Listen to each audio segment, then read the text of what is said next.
And we are live. I am joined by Lerone Murphy. Lerone, thank you so much for your time today. Anytime. Oh, pop that back in. Yeah. So, first of all, congratulations. You are one of the huge stars to come out of Fight Island. How did it feel to put on that sensational performance? Yeah, it was crazy. I had a bad training camp, so like I didn't go in there that confident as well. So for me to get it done in the first round, I was buzzing. Tell me about the training camp then. I just had a few injuries and stuff going into the fight, which we was going to pull out of the fight, but we ended up sticking with it and we just got in there. You must be delighted you chose to stick with it. Yeah, of course, especially to get the knockout win over a good opponent. Buzzing. It amazes me when I watch your performances and then I see like stuff that you post later about like either not being confident or you say that your coaches believe in you more than you believe in yourself. When you're in there, you look like you've got all the confidence in the world. Yeah, it's just one of those. Like, I don't look at myself like I'm this big, like this good fighter, but like obviously my coaches and stuff think I am. I think I can be a lot better, and I will be a lot better. But I'm like self-critical, if that makes sense. Yeah. Well, I always think that's a champion's mentality to look even when you're winning and think what you can be doing better. Yeah, of course. How did it feel in there? Because you've had two of the, apart from Ben Askren, I can't think of anyone who's been given two more difficult people as soon as they've joined the UFC. It's literally, he's a huge test for anyone. Yeah. And then you decided to take him down, which is obviously what he's known for. You obviously were feeling confident during the fight. Yeah.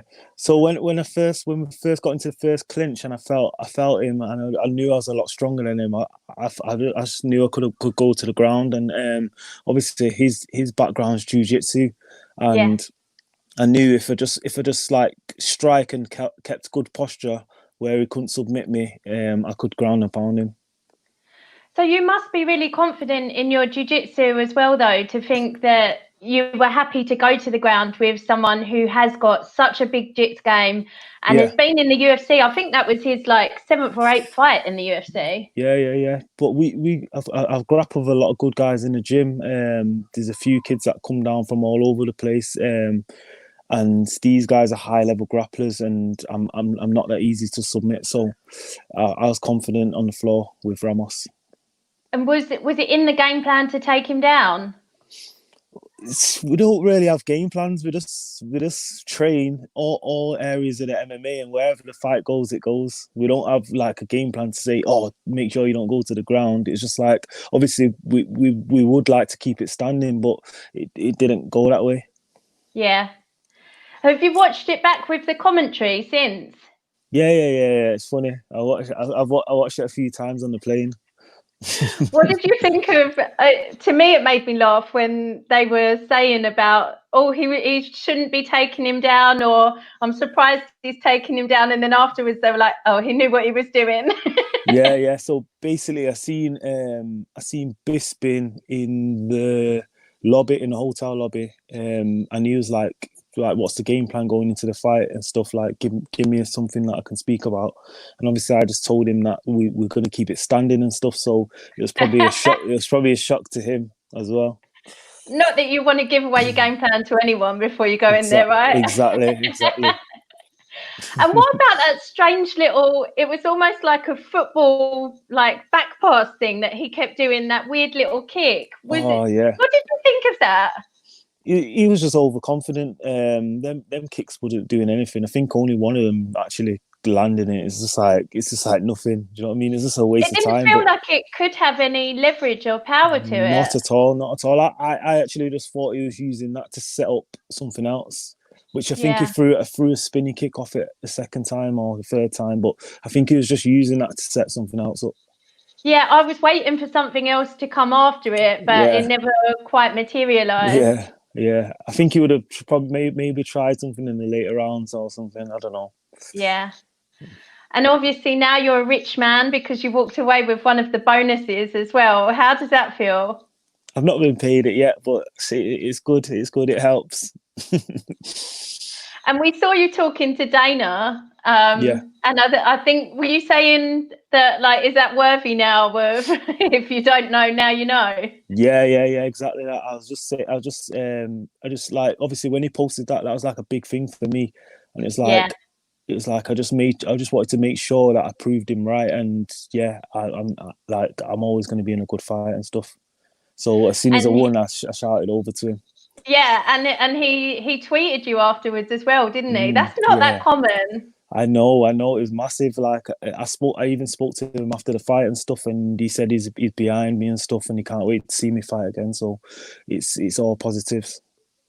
That's awesome, because like there's so many UFC events now, and obviously Dana, like prior to Fight Island and everything.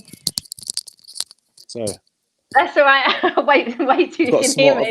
I've got small ears, so. Yeah, prior to Fight Island, you know, he probably wouldn't have even come to London. He doesn't like go to all of the fight night cards. So, Yeah. I mean, it's so invaluable to make your impression on him when he's one of the few people in the room, and he was Yeah. blown away with your performance.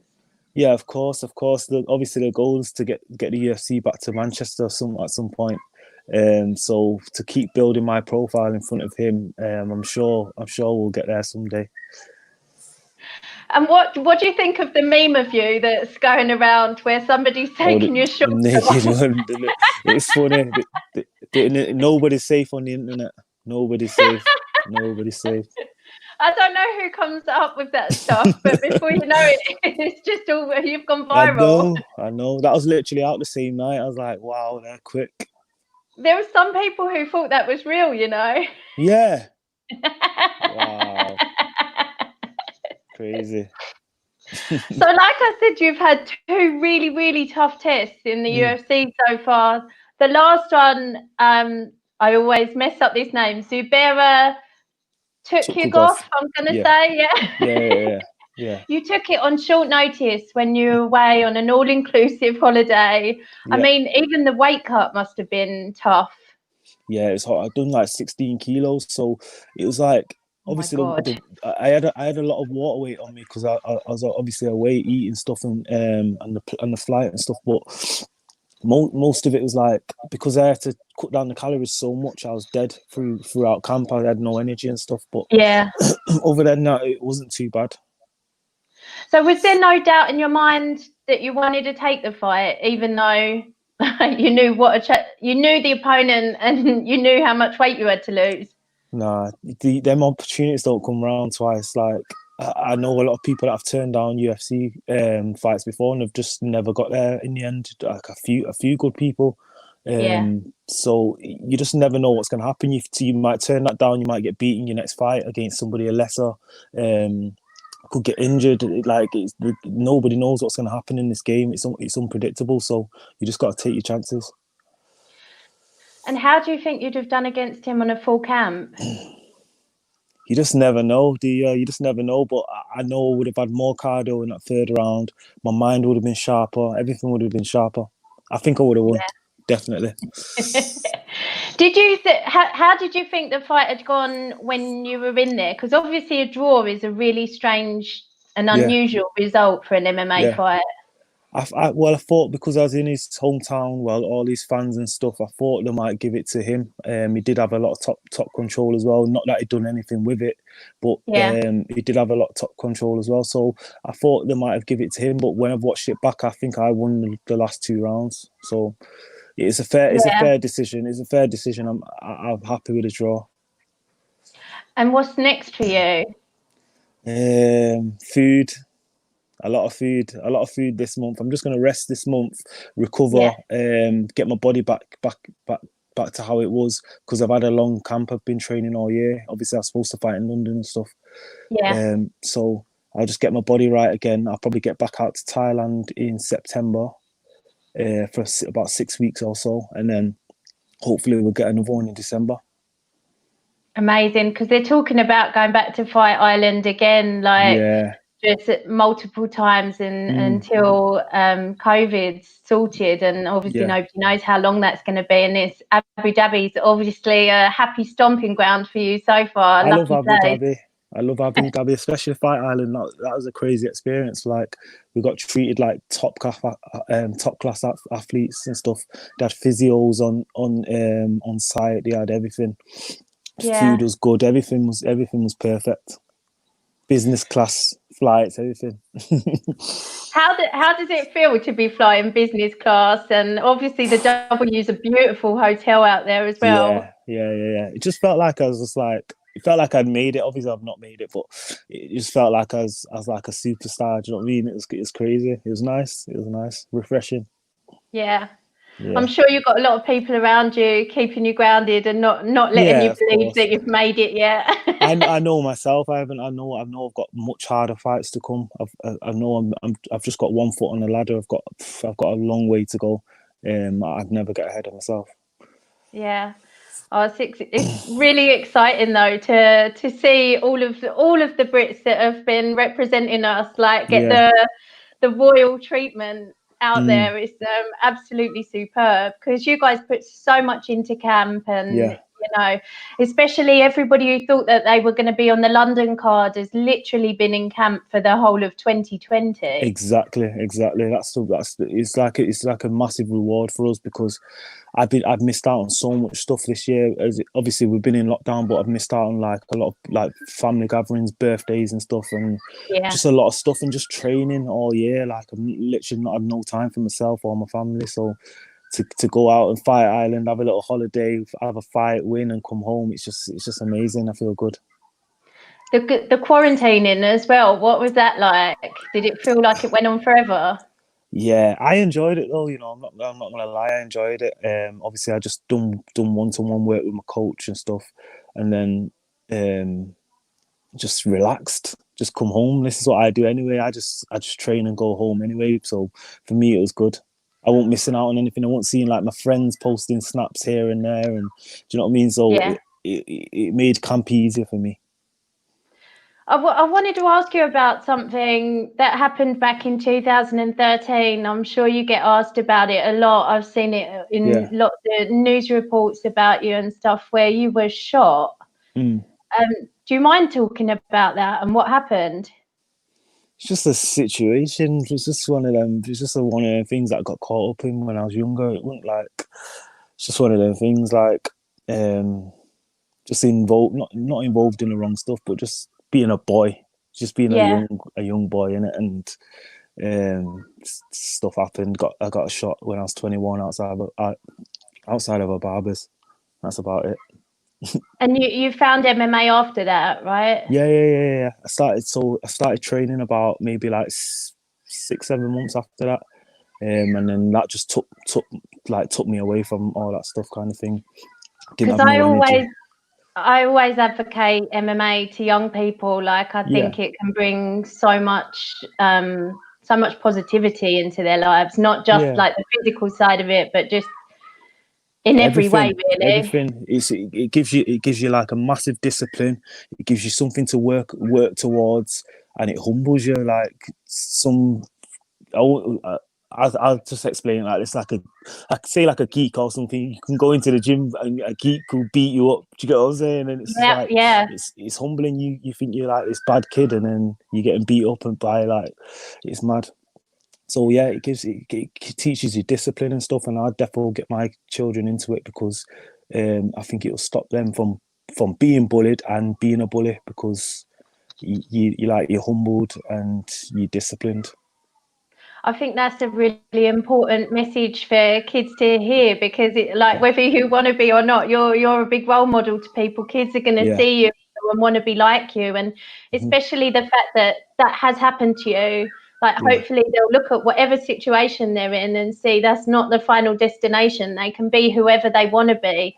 Look at you. You were on the biggest stage in the world, putting on a performance, getting all those accolades, getting that big bonus. And just a few years ago, you've come from that terrible situation. Yeah, it's true. It's true. You can make anything you want of your life. You just got to put your mind to it. And it's it's like me. Obviously, I'm glad things have happened the way it did because it's taught me a lot, and I'm like more wise to a lot of things now. But if I kind of learned from people before me and I got into MMA sooner, like I could be a world champion now. You just never know. Do you know what I mean? But Yeah. I'm glad I've been on the journey I've been on because I've learned a lot, and I can teach. I can then go and teach other kids that I've been at that point now, and I've got experience about it. I know how to feel. And maybe you're on this journey because you're supposed to teach people, and you know, maybe you're going to change people's lives who, you know, you're very relatable in people, you know, from your area, from around here will you know, look at you and think that anything's possible. Like Bisping commentating on your fight, he's another guy from Manchester who went on to become a world champion. I think it's really amazing for kids to see that and have positive role models. Yeah, definitely. That's what I want to do. I want to give back as well. I want to use the platform I've got to change kids' lives and try get them on the right path and stuff as much as I can. That's amazing. I know you've got a limited amount of time, so I'm just going to go to some fan questions quickly. Okay. Reza Pedersen says, "Hey Lerone, congratulations on the fight and bonus. I had a feeling Dana had a keen eye on you. Did he say anything to you before and after the fight?" Yeah, he spoke to me after the fight. He said he loves the way I fight and stuff, and he's going to be behind me all the way, which is massive for me. Hopefully they'll start giving me some good fights and stuff, and we'll build up from there. I think they will. You've got the style that he absolutely adores, and you just couldn't have made a better impression. It was sensational. Reza also wants to know, do you feel that the UK's younger generation should have the ability to join MMA or martial arts clubs as a movement to get them off the streets and onto the right path? That's basically what we were just talking about. Yeah, most definitely. I'm gonna be working towards setting up some sort of like funding program for that in the near future as well. I know Darren Till and stuff are doing something about knife crime and stuff, but I want to do it more towards like the kids that can't really afford training and stuff like that. So we'll go down that path. Yeah. That's amazing that you want to give something back. Yeah, of course. I've been there. Stuart just wants to say congratulations on your massive win. And Christopher Snow said, you fucked him up. Thanks, we know Christopher. The Sports Sesh podcast that want to know why you're the next big thing in the featherweight division. For one, I've got a style that nobody else has got, and nobody's even really seen my full potential yet. I didn't really get into the fight last Wednesday. I'm English, and I've got the determination and the story to go all the way. I like that answer. Peter Knox asks this question all the time. If you could change one rule in MMA, what would you change? 12-6 elbow. Yeah, I think it's pointless. That's always my answer as well. Don't make any sense, does it? It doesn't. And Steve Briggs says Bisping is the UK GOAT. He is for now, Steve. For now, yeah, for now. Well, I know you're in. I respect Bisping. He's done a lot for UK MMA, and he's the first champion. So yeah, I respect him. Yeah. It must have been cool to have him commentate on your fight as well. Yeah. He's funny as well. He makes me laugh. He just says whatever's on his mind. So it's funny. He does.